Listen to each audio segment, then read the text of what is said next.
നമസ്കാരം. അസോസ്പെർമിയ, സെമനകത്ത് ബീജാണുക്കൾ കാണാത്ത അവസ്ഥ, ഇതൊരിക്കലും ഒരു അന്തിമ വാക്കല്ല.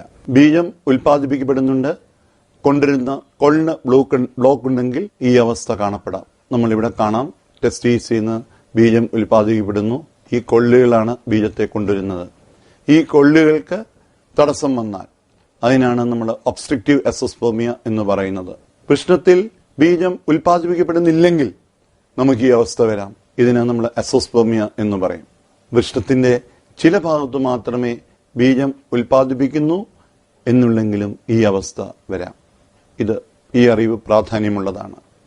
എന്താണ് ഇതിന്റെ പ്രാധാന്യം എന്ന് ചോദിച്ചാൽ, പണ്ട് നമ്മൾ കരുതിയിരുന്നു ഒരാളുടെ വൃഷ്ണത്തിന്റെ വലിപ്പം ചെറുതാണെങ്കിലോ തീരെ ചെറുതാണെങ്കിലോ അല്ലെങ്കിൽ FSH എന്ന് പറഞ്ഞ ഹോർമോണിന്റെ അളവ് കൂടുതലാണെങ്കിലോ ആളിൽ ബയോപ്സി ചെയ്തിട്ട് വലിയ കാര്യമൊന്നുമില്ല എന്നൊരു ധാരണ നമുക്കുണ്ടായിരുന്നു.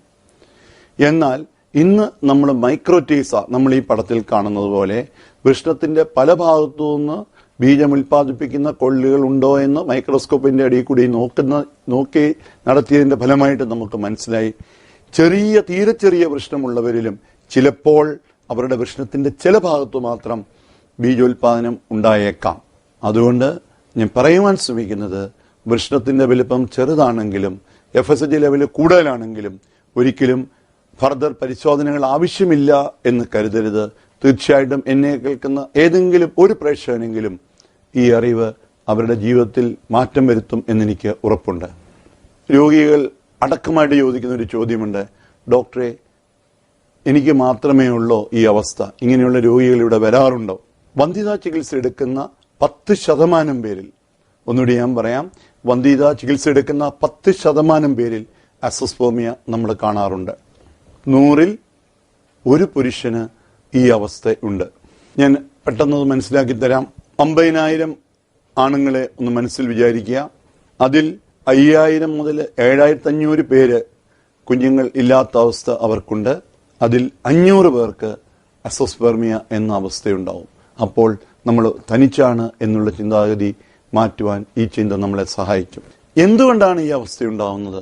ജനിതകമായിട്ടുള്ള കാരണങ്ങൾ ഇതിന്റെ പുറകിലുണ്ട്.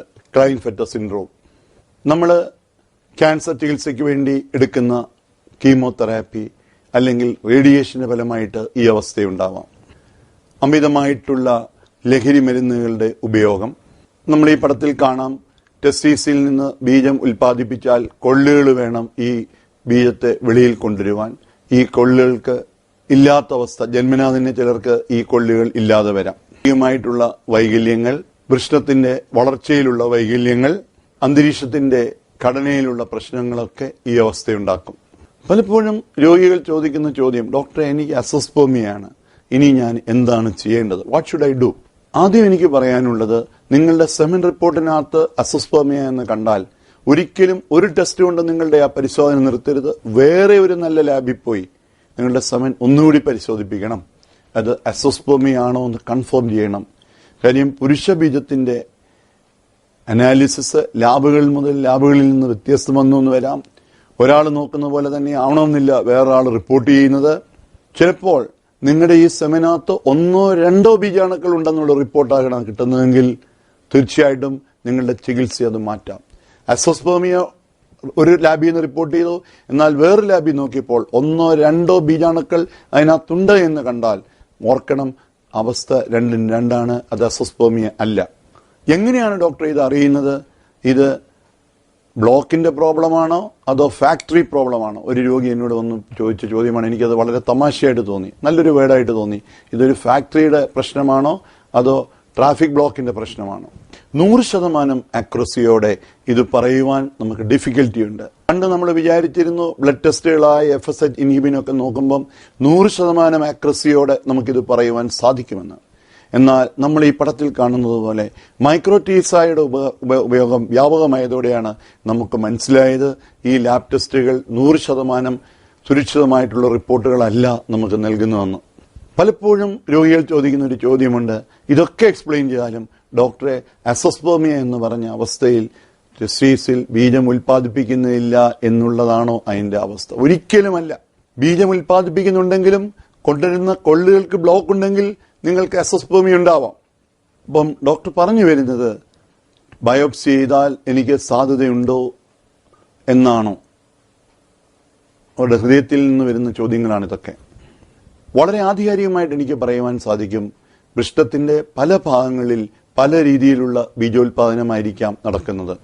ചില ഭാഗത്ത് ഒരുപക്ഷെ ബീജോത്പാദനം തീരെ കുറവായിരിക്കാം. അതിനാണ് നമ്മൾ ഹൈപ്പോസ്പെർമറ്റോജെനിസിസ് എന്ന് പറയുന്നത്. ചില ഭാഗത്ത് മച്യൂറേഷൻ അറസ്റ്റ് ആയിരിക്കും ഉണ്ടാവുന്നത്. മച്യൂറേഷൻ അറസ്റ്റ് എന്ന് പറഞ്ഞാൽ നമുക്കറിയാം, ഒരു പുഴു ചിത്രശലഭമാകുന്നത് പല ഘട്ടത്തിലൂടെയാണ്.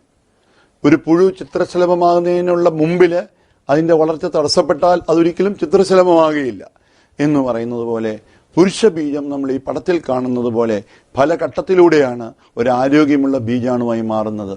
ഈ ഘട്ടത്തിൽ എവിടെയെങ്കിലും തകരാറ് വന്നാൽ എന്തുപറ്റും? അതിന്റെ പ്രാരംഭിക കോശങ്ങൾക്ക് ആരോഗ്യമുള്ള ഒരു പുരുഷ ബീജമാകുവാൻ സാധിക്കുകയില്ല.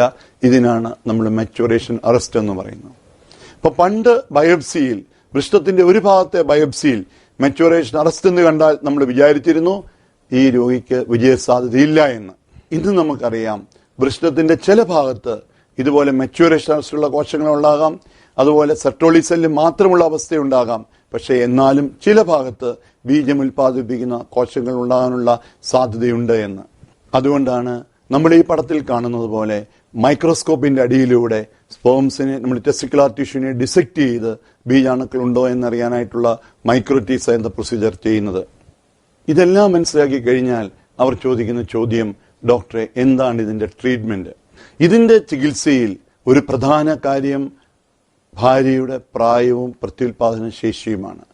കാരണം അസോസ്പെർമിയ ഉള്ള ഒരു രോഗി ഡോക്ടർമാരെ മാറി മാറി കണ്ടവർ പോകും. പക്ഷെ പലപ്പോഴും അവർ വൈഫിന്റെ കാര്യങ്ങൾ വിശദമായിട്ട് പരിശോധിക്കാറില്ല. കാര്യം അവരെ ഒരു സ്കാൻ ചെയ്തപ്പോൾ യൂട്രസ് ഓവറിയിലും നോർമൽ റിപ്പോർട്ട് കണ്ടു. വൈഫിന് ഡോക്ടറെ ഒരു കുഴപ്പമില്ല, എല്ലാം ഇതാണ് ഇതിന്റെ പ്രശ്നമെന്ന് അവർ പറയും.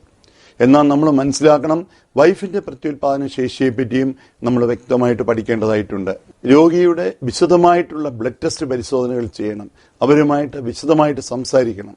ഈ രോഗിക്ക് ബീജോത്പാദനത്തെ ബാധിക്കുന്ന ഏതെങ്കിലും തരത്തിലുള്ള ശീലം, വ്യായാമക്കുറവ്, അല്ലെങ്കിൽ പുകവലിയുടെ ഉപയോഗം, അല്ലെങ്കിൽ പുകയില ഏതെങ്കിലും രീതിയിൽ വായിലോ ഒക്കെ വയ്ക്കുന്ന സ്വഭാവം ഉണ്ടെങ്കിൽ അതെല്ലാം ഒരു പാടെ മാറ്റണം. ഹോർമോൺ തകരാറുകളുണ്ടെങ്കിൽ അവയെപ്പറ്റി വിശദമായിട്ട് പഠിച്ച് ആ അബ്നോർമാലിറ്റി നമ്മൾ കറക്റ്റ് ചെയ്യണം. നമ്മൾ മനസ്സിലാക്കണം, സ്രവനാർത്ഥ ബീജാണുക്കൾ ഇല്ല എന്ന് കണ്ടുപിടിച്ച പുരുഷന്മാർ ഇന്ന് ഈ മൈക്രോടീസയുടെ സഹായത്തോടെ അവരുടെ ഓൺ രക്തത്തിൽ പിറന്ന കുഞ്ഞുങ്ങളുമായിട്ട് സന്തോഷമായിട്ട് ലോകത്തിന്റെ വിവിധ ഭാഗങ്ങളിൽ ജീവിക്കുന്നുണ്ട്. അതുകൊണ്ടാണ് ഞാൻ പറഞ്ഞത്, ഇതിന്റെ ചികിത്സ ഇല്ല എന്നൊരിക്കലും കരുതരുത്. ഈ ചികിത്സയുടെ വിജയം പല കാര്യങ്ങളെ ആസ്പദമാക്കിയിട്ടാണ് ഇരിക്കുന്നത്. വിശദമായിട്ടുള്ള പരിശോധന വേണമെന്നുള്ളത് ഞാൻ പറയുവാൻ ശ്രമിക്കുന്നത്, അസോസ്പെർമിയ എന്ന് പറയുന്നത് ഒരിക്കലും ഒരു അവസാന വാക്കല്ല. ഒരിക്കലും കീഴടക്കാൻ പറ്റിയിരുന്നില്ല എന്ന് കരുതിയ പല രോഗങ്ങളും മനുഷ്യൻ കീഴടക്കിയിട്ടുണ്ട് അവന്റെ ഇച്ഛാശക്തിയിലൂടെ. അതുപോലെയാണ് അസോസ്പെർമിയ. അസോസ്പെർമിയ താങ്കൾക്കുണ്ടെങ്കിൽ തീർച്ചയായിട്ടും താങ്കൾക്ക് വിജയത്തിനൊരു സാധ്യതയുണ്ടെന്ന് മനസ്സിലാക്കി മുമ്പോട്ട് ധൈര്യമായി പോവുക. താങ്കൾക്ക് വിജയം ലഭിക്കാനായിട്ടുള്ള സാധ്യതകളുണ്ട്.